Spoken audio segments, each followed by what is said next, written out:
From the 2009 SHOT Show in Orlando, Florida, this is the Shepherd Report, sponsored by Insight Tech Gear. Getting out in the field, hard thing to do sometimes. We see a lot about how we get out there, what we're doing, where we're going, and what you don't think about is how much noise we make when we're getting out there. Well, I'm with Brad Haig here. We're at Bad Boy Buggies, and I got to tell you, quiet riot here. Absolutely. Very fast, very cool rides, but you're telling me that this thing is pretty much new from the ground up this year. Absolutely. We totally redid the suspension and the chassis from the ground up. Starting at the rear. McPherson's? McPherson strut system, independent front and rear. We increased the horsepower of the motors this year from the old system. The 2008 was a 13 horsepower. We bumped that up to 20 horsepower. Oh. So that's a direct drive over each axle. So we got don't have any drive shafts going up. It's a direct drive right over. So we got 20 in the rear, we got 20 in the front. So it's a 40 horsepower system, 156 foot-pounds of torque. Top speed? Top speed's about 20 miles an hour. Which is, oh wow, in the woods. I can tell you that for certain. But I mean, this is more rough and tumble now. Yeah. Just a heavier deal to get out. It's going to be the old system had lift springs and a straight axle, so it was just a little rougher ride. People were asking for a softer ride. You know, if you're out in the field, it's a little rough. So we're with this new independent suspension, it should be a really nice, soft ride. Footing through it rather than hammering through Absolutely. it. Well, now I know someone's going to ask me this, and I'll get an email if I don't do it. Sure. Is this a golf cart? It is no. You know, back when Bad Boy first started, they did build the first Bad Boy off a Easy Go golf cart. That was original. But Bad Boy's come a long ways. They basically, really got this industry going.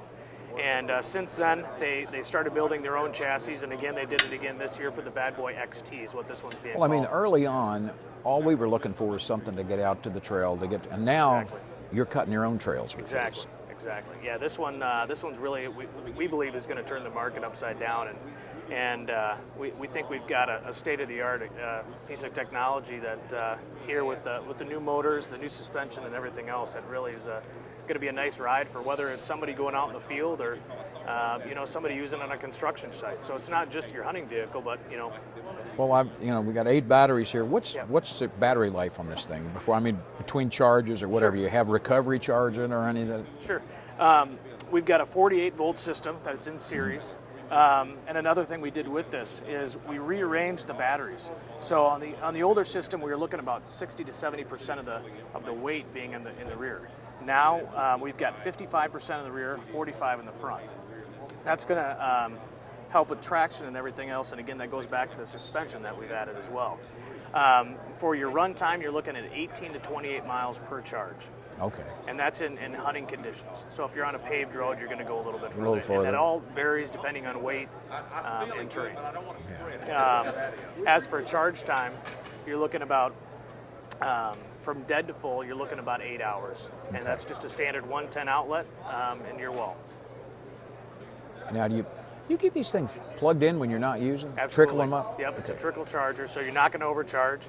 We've got our controllers right here. That's what I was looking at, yeah. And those basically communicate back and forth with the charger and will never overcharge. Right. So if you have a cabin up north and want to leave it for a few weeks, you can go ahead and do so. We just ask when you do that, come back and check your fluids, because keeping the battery maintenance up, so your fluids up and you're keeping a good charge, is going to make those batteries last a lot longer. Right, so these are wet cell. You add the water, okay. Yep. And typically it's going to vary on climate. Colder weather, that kind of the Midwest, you're looking about 4 to 7 years on battery life, as long as you maintain them well. But they're shelf battery. Absolutely. Yep. You're not looking at the Volt where you've got a $20,000 car with $22,000 batteries. Exactly. In it. Yeah, exactly. Yeah. These are a deep cell marine battery. Okay. Yep. Deep drive Marines. All right. Absolutely. Now I think we're going to go over here and let's look at one that's kind of finished off. Sure. So we'll be right back. Protecting the U.S. military for 20 years. Now, ready to defend your loved ones. Dominate the darkness with the WX-150 tactical weapon light from Insight Tech Gear. The unbreakable LED puts out 150 scorching lumens of blinding power or thug-debilitating strobe light. The machined aircraft-grade aluminum easily locks to your tactical rail and will stand up to maximum weapon shock. Dominate the darkness with the WX-150 weapon light from Insight Tech Gear.